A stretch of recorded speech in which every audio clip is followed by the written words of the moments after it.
حضرت مولا علی مرتضیٰ رضی اللہ عنہ ایک مرتبہ مسجد کے دروازے پر موجود ایک شخص کو اپنے خچر کی حفاظت کے لیے کھڑا کر کے مسجد میں چلے گئے۔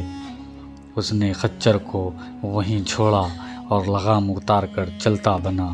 آپ رضی اللہ عنہ جب نماز سے فراغت کے بعد خچر کی حفاظت کے بدلے اسے 2 درہم دینے کے لیے جب باہر تشریف لائے تو دیکھا کہ خچر تو وہیں کھڑا تھا مگر لگام غائب تھی۔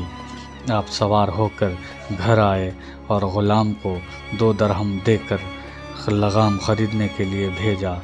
غلام اتفاق سے بازار سے وہی لگام خرید لے آیا جو چور نے 2 درہم میں فروخت کیا تھا۔ آپ رضی اللہ عنہ نے ارشاد فرمایا، بے شک بندہ بے صبری میں خود کو حلال روزی سے محروم کر دیتا ہے مگر اپنے مقدر سے زیادہ حاصل نہیں کر پاتا۔